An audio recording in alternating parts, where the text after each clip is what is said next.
আলু সিদ্ধ করে নিয়ে সেটাকে কুচি কুচি করে কেটে তারপরে একটু পেঁয়াজ, ধনেপাতা, লঙ্কা সেগুলোও কুচো করে এক জায়গায় মেখে নিন।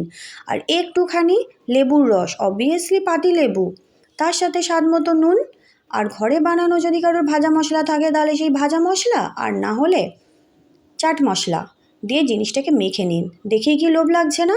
শুধু এই না, এরপর আরও আছে। যদি ঘরে ঝুরি ভাজা কি চানাচুর থাকে তার সাথে এটা মিশিয়ে একসাথে মেখে খেয়ে দেখুন। এটা দিয়ে মুড়িও খাওয়া যায়। কিন্তু আজ আমার এই চাট একটু আলাদা রকম।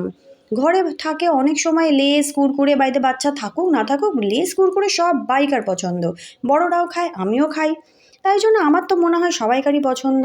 তো এই লেস কুরকুরে যে রকম ফ্লেভার, যে আমি যে ফ্লেভারগুলো দেখিয়েছি শুধু সেগুলো না, তার সাথে যদি আরও অন্য কোনো ফ্লেভার পছন্দ হয় সেগুলোও থাকলে সেগুলো দিয়ে একসাথে মিশিয়ে সেই চটপাটা যে স্বাদ আসে, অতুলনীয়। আমার তো এখনই জিভে জল আসছে, কিন্তু জিভে জল আসা এখনও বাকি আছে, কারণ এর ওপরে আরেকটুখানি কিছু গার্নিশিংয়ের বাকি আছে। ঘরে যদি আমুলের টক দই থাকে, তাহলে যদি না থাকে তাহলে একটু দৌড়ে দোকানে চলে যান, আমুলের টক দই নিয়ে আসুন। তারপর একটা বাটিতে একটুখানি নুন দিয়ে টক দইটাকে ভালো করে ফেটিয়ে নিন। তারপর এই চাটের ওপরে সেই টক দইটাকে ছড়িয়ে আর একটুখানি ঝুরি ভাজা ছড়িয়ে দিন।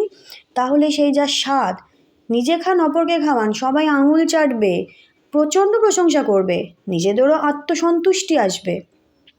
খেয়ে দেখুন, আমাকে জানান কেমন লাগলো। যদি ভালো লাগে তো কমেন্টে জানান, একটা লাইক করুন, আর আমার চ্যানেলে সাবস্ক্রাইব করতে ভুলবেন না প্লিজ।